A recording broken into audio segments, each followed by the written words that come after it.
সেটা না হতে পারো। এবং এই গল্পে এই ওয়ার্ডগুলি মা মেয়েকে খানকি ডাকছে, এটা মানে বারবার আসছে। আমি জানি না এই গল্পটা আমাদের সাহিত্য বা ইংলিশের ক্লাস নাইনের বইয়ে থাকা কতটা প্রয়োজন। আপনারা এই যে ভাইয়া বলছিল যে আমাদের ইসলামিক আমরা আন্দোলন করেছি ইসলামের জন্য, এবং উনি বলছিল যাতে ইসলামিক ভ্যালুজ রাখে, আমাদের সংস্কৃতি যাতে ইসলাম এর যে মূল্যবোধটা সেটা আসে। আমাদের নবী করিম সাল্লাল্লাহু আলাইহি ওয়াসাল্লাম কি এই ধরনের ওয়ার্ড ব্যবহার করা কোনো গল্প বা এই শিক্ষার মধ্যে দিয়েছিল? কোরআনে কি এই ধরনের ওয়ার্ড আছে?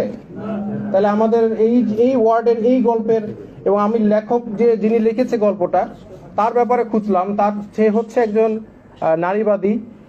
তো যার কারণে আরেক জায়গায় মা তার মেয়েকে বলছে এই একই গল্পে যে এই ওষুধটা এইভাবে বানাতে হবে যেখানে তোমার বাচ্চা সৃষ্টি হওয়ার আগে বাচ্চাকে তোমরা ফেলে দিতে পারো। নাউযুবিল্লাহ। এই গল্প তারা হচ্ছে 2025-এ এসেছে। এই জন্য আবু সাঈদ শহীদ হয়েছিল নাকি? এই জন্য তাহলে ইন দ্যাট কেস আমাদের তো আমরা কি চেষ্টা করেছি প্রত্যেকটা কমিটির মধ্যে একজন আলেম রাখার জন্য? না, দাবি তুললে তো হবে না, আন্দোলন তো আমরাও করেছি, আমাদের এখানে স্টেক আছে না, শুধু দাবি তুললে হবে? তো যার কারণে এটা তো আপনারা দেখবেনই। এবং এখনো এটা যেহেতু বই পাবলিশ হয়নি, এখনো পরিবর্তন করার সময় আছে। আমি চাই যে আপনারা একটু চিন্তা করেন যে আমাদের সংস্কৃতির সাথে এই ধরনের গল্প যায় কিনা। আমি এগুলো একটা টিচার ক্লাসের মধ্যে বাচ্চারা তো কম বয়সী বাচ্চারা জিজ্ঞেস করবে যে স্যার এই যে স্লাট কথাটার মানে কি, খানকি মানে কি? তারপরে টিচার স্টুডেন্ট ডিসকাশন করবে এটা কি দরকার, নেসেসারি? তাহলে কেন এটাকে ইনক্লুড করা হলো, কে করলো? তো যার কারণে কালচার, আসলে আমাদের কালচারটা কি? আমাদের যে এই আন্দোলনে সব মতদর্শের মানুষ আন্দোলন করেছে, কিন্তু মেজরিটি মারা গিয়েছে, শহীদ হয়েছে। কেউ ভালহালায় যাওয়ার জন্য এই আন্দোলনে অংশগ্রহণ করে না, শহীদ হওয়ার জন্য আসছে। আর তাদের চিন্তাধারা ছিল ইসলামিক, কিন্তু এই ইসলাম কথাটা যে আন্দোলনের সাথে জড়িত সেটা মানুষ আস্তে আস্তে কিছু মানুষ চাচ্ছে যে এটা চলে যায়। আমি আন্দোলনে ছিলাম, নেতৃত্ব দিয়েছি, আমি ইসলামের জন্য করেছি, আমি ভালহালায় যাওয়ার জন্য করি নাই। তো যার কারণে আমি বলতে চাই যে আমাদের যে ইসলামিক মূল্যবোধ আছে, যে এখন বলছে স্পিরিট অফ অগস্ট মুভমেন্ট, এটা হচ্ছে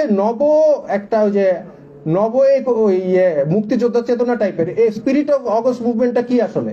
আমার জন্য তো স্পিরিট একটাই, সেটা হচ্ছে ইসলাম।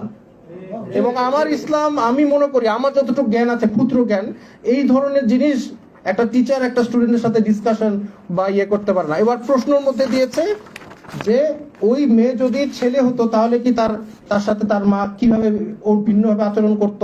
এই হচ্ছে শিক্ষা। তাহলে আন্দোলন করে আমরা দেশ স্বাধীন করলাম কিসের জন্য? ওয়াই?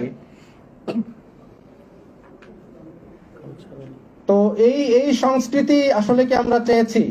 এটা আপনারা একটু চিন্তা করেন, ভাবেন, আর একটু এই জিনিসটা নিয়ে আপনারা একটু দেখেন যে আমরা আসলে এই ধরনের, এখনো তো সময় আছে, ছাপানো হয় নাই, যাতে আমরা আশা করি এই গল্পটা যাতে বইয়ে না থাকে। আরো আছে কিনা জানতে, এটা তো আরেকটা ভালো পয়েন্ট আপনারা বলেছেন, আরো আছে কিনা। এখন এই সরকারের ভিতরে তো ট্রান্সপারেন্সি নাই, তারা আমাদেরকে আগে দেখাবে না তারা কি গল্পগুলো দিয়েছে, জনগণের সাথে ক্লিয়ার হবে না? সংবিধান কি পরিবর্তন করছে সেটা ক্লিয়ার হবে না? পাঠ্য বই ক্লিয়ার হবে না? তারা তো সব গোপনে করছে। কেন গোপনীয়তা? কেন এটা লিক করেছে? কেন লিক করা লাগবে? আমাদের তো জানার কথাই ছিল আপনারা কি কাজ করছেন। তো এইটাই বলে আমার বক্তব্য শেষ করেছি। আমি যখন এটা জানতে পারি আমি আসলে মানসিকভাবে একটু আহত হই যে এটার জন্য কি আমি জেল খেটেছি, মার খেয়েছি, নির্যাতন হয়েছি এই জন্য। তো যাই হোক, আমি এই বলে আমার বক্তব্য শেষ করছি। আসসালামু আলাইকুম। ধন্যবাদ।